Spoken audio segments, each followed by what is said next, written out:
Vamos a la palabra del Señor. Sí, vamos a la palabra del Señor en Efesios capítulo 2. Efesios capítulo 2, versículo 14 en adelante dice así. Quiero que usted preste atención a cada lectura porque creo que va a ser fundamental para poder comprender el tema del mensaje hoy. Entre un rato le digo cómo es el título, ¿sí? Porque Él, está hablando de Cristo, porque Él es nuestra paz, que de ambos pueblos, ¿sí? Cuando dice ambos pueblos, acuérdense, judíos y no judíos, judíos y gentiles, que de ambos pueblos hizo uno, derribando la pared intermedia de separación, aboliendo en su carne, es decir, en su muerte, las enemistades, la ley de los mandamientos expresados en ordenanzas, para crear en sí mismo de los dos un solo y nuevo hombre, haciendo la paz, y mediante la cruz reconciliar con Dios a ambos en un solo cuerpo, matando en ella las enemistades. ¿Sí? Es profundo Efesios 2 y es muy interesante hacia dónde nos conduce. Pero vamos a leer otro texto más. ¿Sí? El siguiente está en 2 Corintios, capítulo 5, versículo 14 en adelante. Dice así: porque el amor de Cristo nos constriñe, nos impulsa, nos obliga, dice otras versiones. El amor de Cristo nos constriñe pensando esto, que si uno murió por todos, luego todos murieron. Me encantaría preguntarle qué opinan ustedes de esto. Si uno murió por todos, luego todos murieron. Y por todos murió, para que los que viven ya no vivan para sí, sino para aquel que murió y resucitó por ellos. ¿Se entiende? Para que los que viven ya no vivan para sí, sino para aquel que murió y resucitó por ellos. Versículo 16. De manera que nosotros de aquí en adelante a nadie conocemos según la carne. Aún si a Cristo conocimos según la carne, ya no lo conocemos así. Versículo 17. De modo que si alguno está en Cristo, nueva criatura es, nueva creación es, nuevo ADN tiene, otra naturaleza tiene. ¿Sí? De modo que si alguno está en Cristo, nueva criatura es. Las cosas viejas pasaron, he aquí todas son hechas nuevas. ¿Cuántas cosas? Y mi historia y la herencia espiritual y el pacto de mi abuelo, todo eso. Todas las cosas fueron hechas nuevas. Gálatas capítulo 3, 13, 14. Cristo nos redimió de la maldición de la ley, hecho por nosotros maldición, porque escrito está: maldito todo aquel que es colgado en un madero, para que en Cristo Jesús la bendición de Abraham. ¿Y cuál es la bendición de Abraham? Mucha plata, ¿verdad? ¿No es esa? Pero así me enseñaron a mí. Para que en Cristo Jesús la bendición de Abraham alcanzase a los gentiles, a fin de que por la fe recibiéramos la promesa del Espíritu Santo. Oh, no era plata. Creo que hay cosas que nos enseñaron verdaderamente mal, ¿verdad? Por Cristo Jesús, por la fe en Él, recibiéramos la promesa a Abraham, que era la presencia de Dios mismo en cada uno de nosotros, la presencia del Espíritu Santo.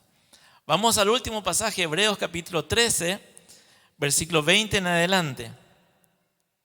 Y el Dios de paz, que resucitó de los muertos a nuestro Señor Jesucristo, el gran pastor de las ovejas, por la sangre del pacto eterno, os haga aptos en toda obra buena para que hagáis su voluntad, haciendo Él en vosotros, lo que es agradable delante de Él por Jesucristo, al cual sea la gloria por los siglos de los siglos. Amén. Amén. ¿Sí? Esto da para charlar una semana, ¿verdad? Hay libros enteros escritos sobre esto, pero vamos a tratar de comprimir en media hora todo esto.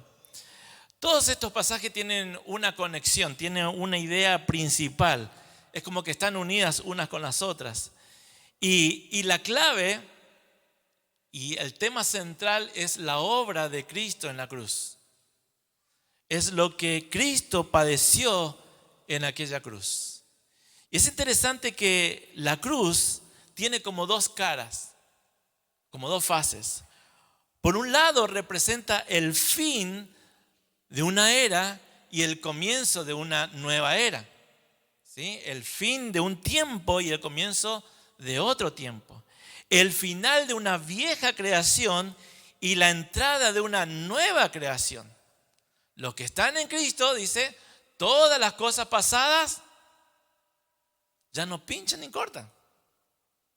Todas son hechas nuevas. Quiere decir que la cruz marca un tiempo que se terminó y un nuevo tiempo que se inició. Una vieja creación que se acaba y una nueva creación que comienza. La cruz está en la base o para que todas las cosas sean hechas nuevas. Es decir, que sin cruz no puede suceder ninguna transformación en nuestras vidas. Sin cruz no hay un cambio de vida. La cruz de nuestro Señor Jesucristo es mucho más profundo que dos palos que se atravesaron y colgó un hombre allí. La cruz es verdaderamente con un significado trascendente, porque esa cruz en donde fue clavado nuestro Señor Jesucristo estaba representando, o mejor dicho, estaba no solamente representando, sino que estaba haciendo real el juicio de Dios sobre el hombre caído, sobre la creación caída. En la cruz Dios estaba derramando su ira sobre solo una persona, que era su propio hijo. Y en esa cruz tendríamos que estar nosotros. Pero Dios, en su amor eterno, puso allí a su Hijo en sustitución de cada uno de nosotros. Así lo dice Mateo capítulo 27, versículo 45 y 46. Y desde la hora sexta hubo tinieblas sobre toda la tierra hasta la hora novena.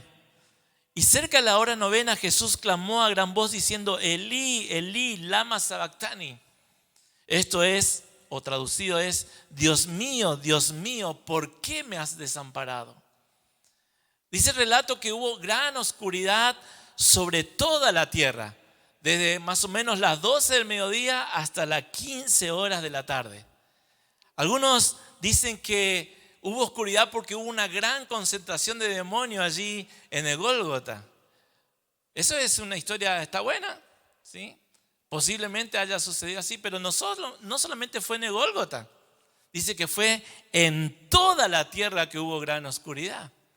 Quiere decir que no es solamente un relato romántico, no es simplemente una escena de cine lo que sucedió allí, sino que algo tremendo estaba sucediendo. Y eso tenía que ver con la exclamación de Jesús, con el momento o lo que estaba sucediendo en esa cruz, que era el juicio de Dios, y cómo Dios estaba dando la espalda a su propio Hijo. Podríamos decir que Dios estaba abandonando a su Hijo en aquella cruz. Dios estaba abandonando todo lo que era la creación conocida hasta allí. Dios se estaba yendo, la luz se estaba yendo. Por eso había una gran oscuridad. Y Jesús, por primera vez en su historia eterna, se sintió abandonado por el Padre. Por eso gritó: Dios mío, ¿por qué me has desamparado? Es decir, que podemos decir que el juicio del mundo, el juicio a todo lo que había caído, aún sobre Satanás mismo, era ese momento de la cruz. Ese era el momento. Era el momento del juicio que Dios el Padre estaba llevando a toda la humanidad. Pero lo interesante, lo bueno y lo glorioso para nosotros es que toda esa ira de Dios, ese juicio de Dios, recae solamente en la persona de su Hijo y no sobre los que verdaderamente éramos culpables. Dios abandona, rechaza a su propio Hijo, a su representante, a su enviado, porque ahora Dios estaba enjuiciando a la humanidad caída. La paga del pecado es muerte, dice Romanos. Podríamos decir que espiritualmente, si podemos comparar a lo largo de todas las escrituras, ese era el momento de allá de Génesis. ¿Se acuerdan Génesis 1, versículo 2? Dice que toda la tierra estaba desordenada y vacía y las tinieblas estaban sobre la faz del abismo. Hasta que Dios habló. Y ya vimos que cuando Dios habla, ¿qué habla? Habla Cristo. Porque Cristo es la palabra de Dios encarnada. Ya lo vimos eso la vez pasada. El verbo, la palabra se hizo carne. Hasta que Dios habló y ahí apareció la luz. Pero ahora allí en la cruz del Calvario resulta que el Padre estaba dando la espalda a su propio Hijo. Hubo gran tiniebla. El juicio se estaba llevando a cabo y el juicio cayó sobre su Hijo. Jesucristo en la cruz es la escena donde toda la creación hasta ese día es o se presenta en juicio delante de Dios. Dios estaba cargando sobre su Hijo, sobre Jesús, el pecado de todo el mundo. La creación entera cayó bajo la muerte, dice el texto que acabamos de leer. Entonces Dios se aparta. Él le da la espalda a su propio Hijo. ¿Por qué? Porque Cristo en ese momento se estaba volviendo en maldito. Maldito aquel que es colgado en el madero. Ahora, fíjense, este que era justo, que era inocente, ahora cargaba con el pecado de toda la humanidad. ¿Se imaginan cómo se habrá sentido Jesús? Con razón en el Getsemaní transpiraba como grandes gotas de sangre y estaba en agonía. Por primera vez estaba sintiendo en su propio cuerpo lo que era cargar con el pecado. Si hubiera habido alguna respuesta del Padre al grito de Jesús, a la pregunta de Jesús, ¿por qué me has abandonado? Seguramente la respuesta del cielo sería por causa del pecado del mundo entero que está sobre ti. Debido a que la obra del diablo tiene que ser destruida. Leímos en 2 Corintios capítulo 5 versículo 14 cuando el apóstol Pablo dice: porque el amor de Cristo nos constriñe. El amor de Cristo nos obliga, nos controla, pensando esto, que si uno murió por todos, luego todos murieron. Y por todos murió, para que los que viven ya no vivan para sí, sino para aquel que murió y resucitó por ellos.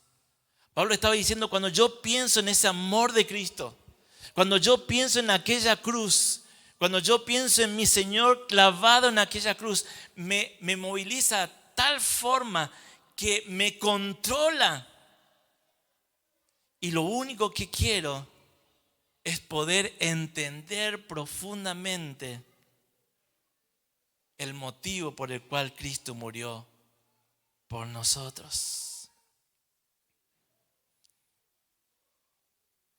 A partir de la muerte de Jesús, todas las cosas viejas pasaron. Esto es clave en nuestra vida cristiana, hermanos.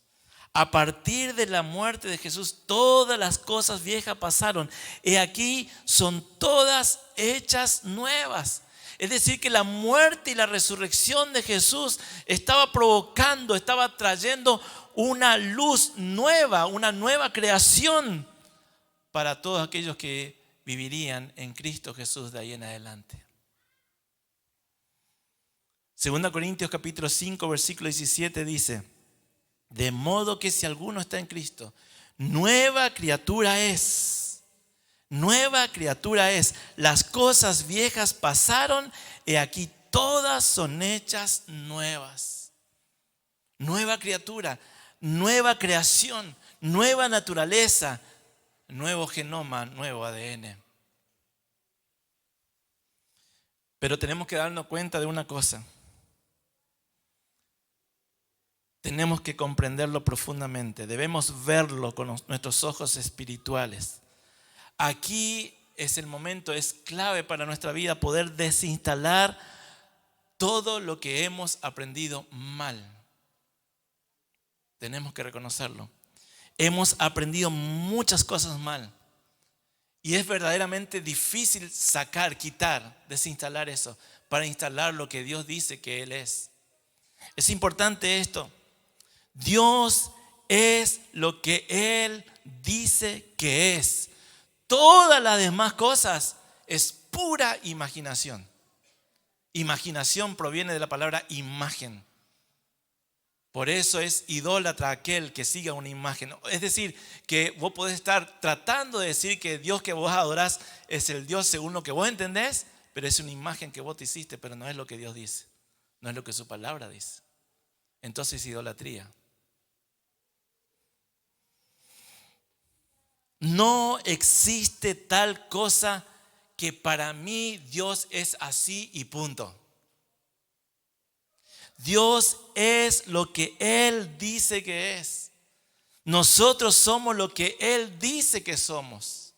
Y de ahí podemos desprender que la iglesia es lo que Dios dice que es, no lo que el hombre cree que es. Esto ha causado tanto problema entre nosotros que hay más de 45,000 denominaciones, hombres y mujeres que han interpretado la voluntad de Dios en vez de obedecerle. También de esto podemos desprender, y esto es clave también. Si Dios dice que Él es esto u otro, eso es lo que es.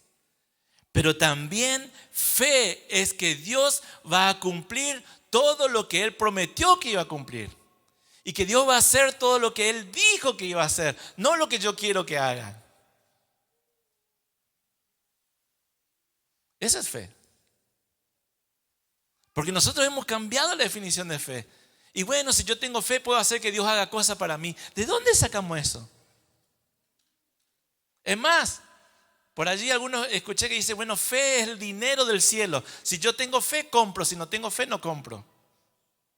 Si yo tengo fe, consigo cosas. Si no tengo fe, no consigo cosas del cielo. Fe es creer que Dios va a hacer lo que Él dijo que iba a hacer. Que va a cumplir lo que Él dijo que iba a cumplir. Porque su voluntad es la única que se hace en todo el tiempo. La mente natural, la mente del viejo hombre que no ha nacido de nuevo es la mente de un muerto, un zombie, como dice nuestro amigo David Firman, ¿verdad? La sabiduría natural, la sabiduría sin Dios, sin haber nacido de vuelta. Santiago capítulo 3, versículo 15 dice, es terrenal, puramente humana y diabólica. ¡Wow! ¡Wow! Eso significa que no se puede conocer a Dios por métodos humanos. Y si me voy al seminario, y sí, vas a aprender mucho, pero no vas a conocer a Dios. Y si leo todos los días la Biblia, y sí, ojalá Dios se te revele ahí. Pero el único que va a enseñarnos quién es Dios es su Espíritu Santo que viene a vivir en nuestra vida. Es decir, tenés que morirte y permitir que Él te dé una nueva vida. No hay otra forma. No hay método humano. Esta semana, en una consejería que estaba haciendo a distancia, complicado, tenemos que resolver todo esto, un tema, y me dice, pero toda la vida vino a la iglesia y sirvió acá adentro y estuvo hasta hace poquito, pero ahora no viene más, y sus padres tampoco no vienen más a la iglesia, abandonaron al Señor, pero ahora se juntó con un hombre y tiene un hijo, pero ellos quieren que Dios bendiga a su hijo. Y yo le digo, ¿viste que no le sirvió nada haber estado tantos años adentro de la iglesia? No nacía de vuelta.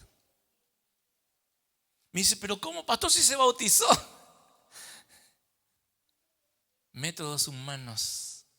Podemos pasar horas acá adentro, pero si no hay un nuevo nacimiento, la vieja naturaleza no se muere.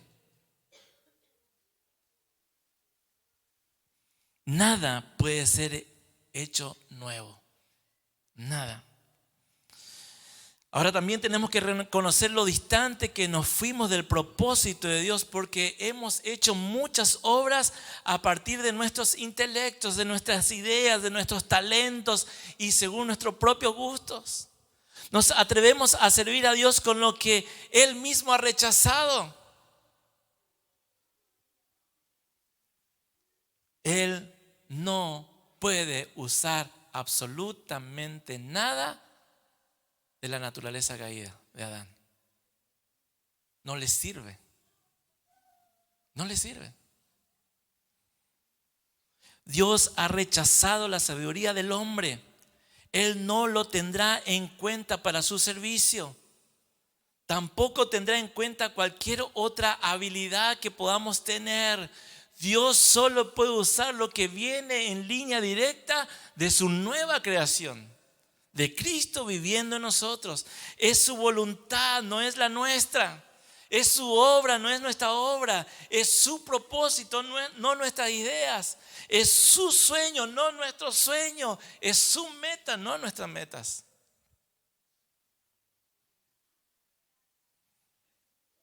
¿Qué hiciste con la remera Dios cumple sueño?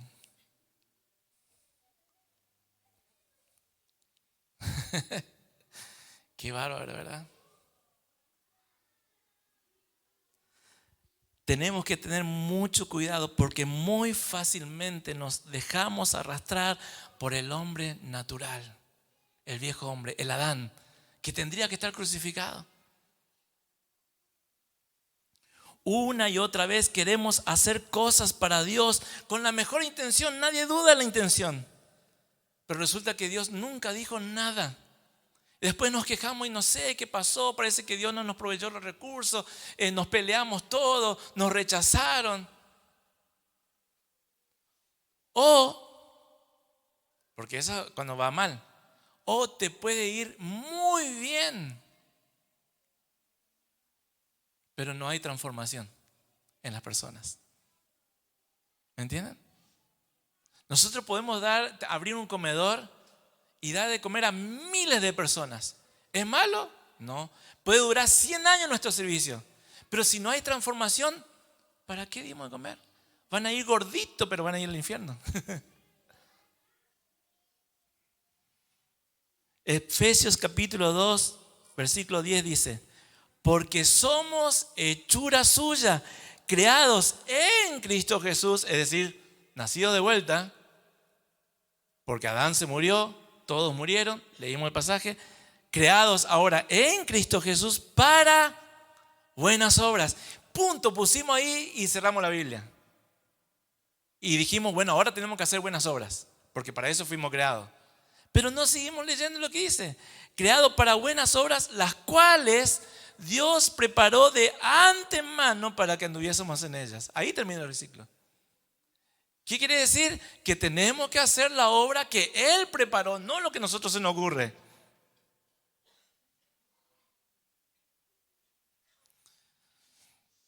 Lo leímos tantas veces.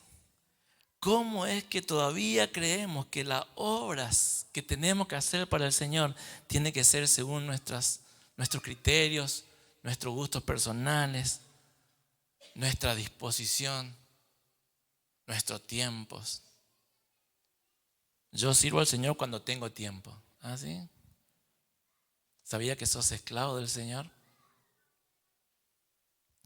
Hay una necesidad urgente de que por medio del Espíritu Santo ese hombre natural, esa vieja naturaleza nuestra, tenga y quede clavado permanentemente en la cruz del Calvario, que no baje de ahí. Totalmente dependiente de Dios. Su vida, no nuestra vida. Su voluntad, no nuestra voluntad. Hay dos aspectos que son cruciales de la cruz. La primera es aquel que Él fue hecho por nosotros maldición. Es lo que hablamos de sustitución. Él nos sustituyó en aquella cruz. Ahí teníamos que estar vos y yo, pero fue Cristo el que murió en nuestro lugar. Esto lo predicamos, esto lo recitamos, esto lo cantamos, lo repetimos todo el tiempo. Cristo murió por todos nosotros. Amén, gloria a Dios. Y es verdad, sustitución. Él murió en nuestro lugar. El inocente pagó por el pecador. La ira de Dios fue sobre su Hijo Cristo Jesús. El justo pagó por los injustos. Esto es maravilloso. Verdaderamente no se puede explicar.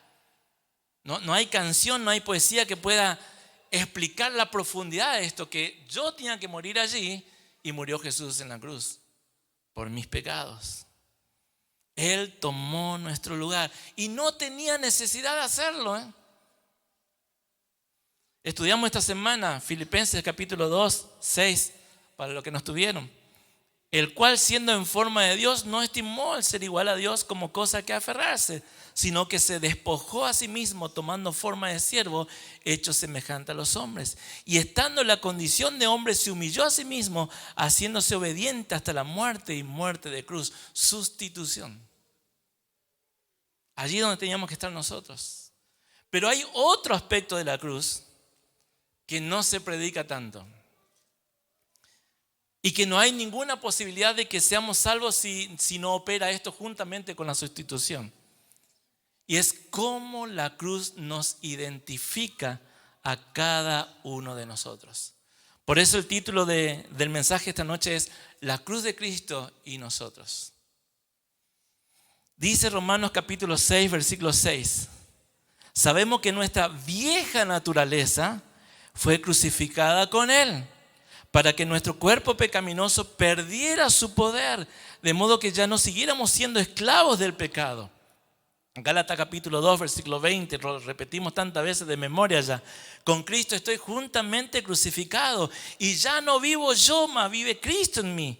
Y lo que ahora vivo en la carne, todos los días, cuando me voy a trabajar, mañana lunes, lo vivo en la fe del Hijo de Dios, el cual me amó y se entregó a sí mismo por mí.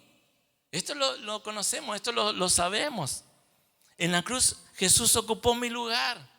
Pero resulta que en esa misma cruz, donde Él murió, también nosotros hemos sido crucificados con Él. Morimos allí.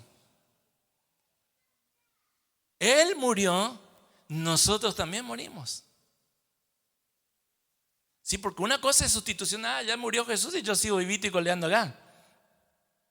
Pero el pasaje es bien claro, dice, ya no vivo yo porque yo quedé crucificado con Jesús. Aquel día es histórico, aquel día también nosotros morimos. Por eso de ahora en adelante, cuando le conocemos a Él, cuando le recibimos como Señor y Salvador, cuando Él nos da una nueva vida, la cruz pasa a ser nuestra identidad. Nos identificamos con aquella cruz porque es el día en que Cristo murió, que el viejo Sebastián murió y nacimos de vuelta. Es nuestra identidad. Ahora es Cristo, ya no es más Sebastián. Cuando morimos juntamente con Él, significa que Dios no está haciendo nada para mejorar a Sebastián. Nosotros creímos así, que el evangelio está para mejorar a las personas, ¿verdad? Me hace mejor persona, me hace más sociable, me hace más amable, más amoroso. Porque Dios vino para mejorarnos. No, en aquella cruz, lo leímos, todos morimos. Porque si no moriste en aquella cruz, no tenés posibilidad de una nueva vida en Cristo Jesús. Y los que no nacen de vuelta, no pueden ver el reino de los cielos. Es tremendo. Ahora, yo decía que una cosa es la sustitución y la otra cosa es la identificación. ¿Por qué?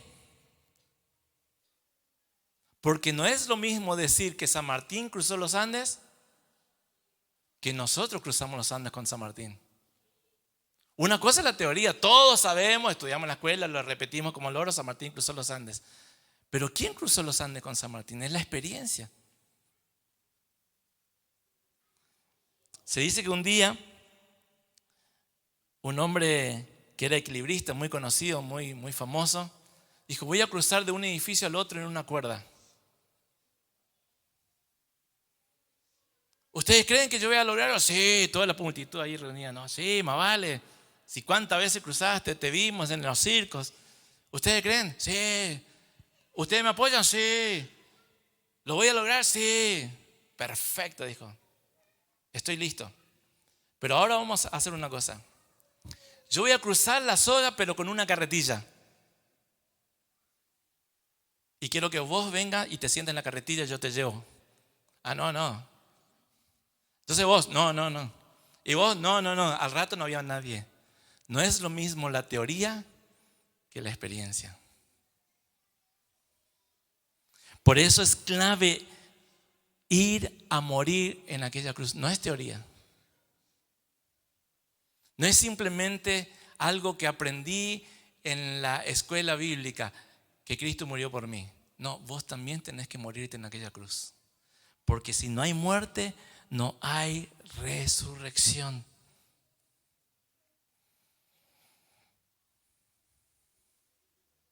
Entonces la gran pregunta es siempre, ¿no? Y lo mismo que hablamos el domingo anterior. ¿Es posible?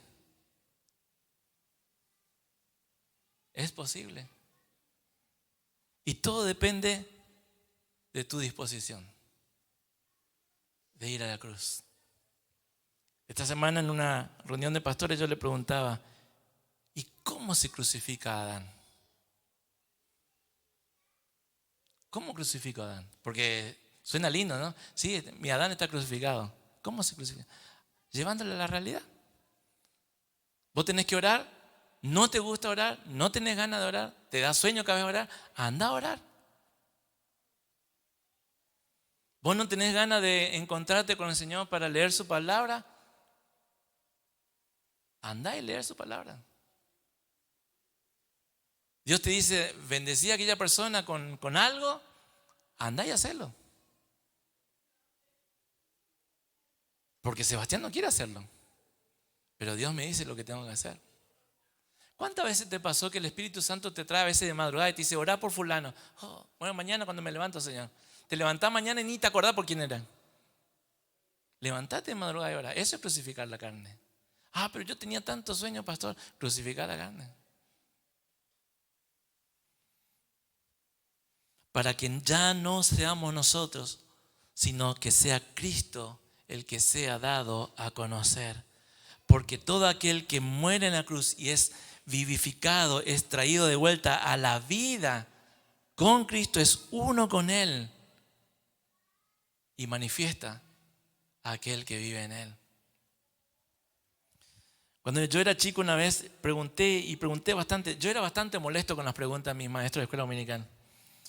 Yo le dije: ¿por qué Dios, siendo Dios y habiendo visto que Adán y Eva pecaron, por qué no le mató y listo, y hizo otro hombre y otra mujer? Y todos me miraban: no, lo que pasa es que Dios, me daban explicaciones, ¿no? Qué fácil hubiera sido para mí la vida cristiana si me hubieran explicado bien. Si me hubieran explicado esto. Realmente cuando Cristo vino y murió en aquella cruz, Dios mató a toda aquella humanidad que estaba bajo el maligno. Mató al viejo Adán, mató a la vieja Eva y dio la posibilidad de una nueva creación, que son todos aquellos que nacen en Cristo Jesús. Por eso dice que ahora somos su pueblo. Él hizo una nueva creación, nosotros, su cuerpo, su iglesia, la que le representa aquí.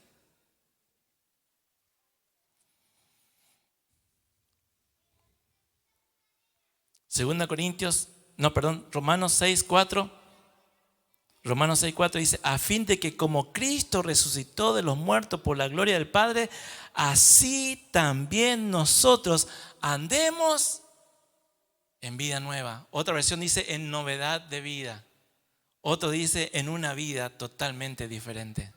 Son distintas versiones, pero todos dicen lo mismo. Como Cristo murió por nosotros y resucitó, así también nosotros ahora andamos en una nueva vida en Él. En Él. Y volvemos a insistir, de modo que si alguno está en Cristo, nueva creación es. El viejo Sebastián crucificado en la cruz, para que de ahora en adelante todos sean hechas nuevas. Si me hubiera explicado así la maestra escuela dominical, ¿cuántos dolores de cabeza menos tendría? Sebastián, ahora no sos vos, ahora debe ser Cristo en vos. Todas las cosas son hechas nuevas. Tu sabiduría es nueva sabiduría, tu fuerza es nueva fuerza, tu corazón es un nuevo corazón, tu capacidad es una nueva capacidad. Todas las cosas son hechas nuevas porque ahora es Cristo en nosotros. Ahora ya no son mis cosas, ahora son las cosas del Señor, las cosas de Dios. La verdad que estuve orando y quiero animarlos, queridos hermanos, amigos, que esta palabra pueda penetrar en nuestro corazón. Somos una nueva creación. Somos una nueva creación en el Señor. Tenemos un maravilloso recurso que es Él mismo viviendo en nosotros. Ya no podemos ser dominados por nuestro viejo hombre. Dejarlo en la cruz, crucificarlo allí, que ya no se levante. Para vos expresar de ahora en adelante al que vive en vos. Entonces se va a hacer realidad la palabra que dice que en Cristo somos más que, porque Él venció a Satanás. Él fue crucificado por nosotros y nosotros fuimos crucificados juntamente con Él. No nos atrevemos a llevar algo de esa vieja naturaleza en cada uno de nosotros. Apocalipsis 21:5 dice: he aquí yo hago nuevas todas las cosas. Todas las cosas. Verdaderamente que la cruz de Cristo afecte todos los ámbitos de nuestra vida. Que la cruz de Cristo sea nuestra sustitución, pero también que sea nuestra identificación en todo lo que hagamos. Que la gente, como siempre lo decimos, ya no te vean a vos, sino que vean a aquel que vive en vos, a Cristo, nuestro Señor. Amén.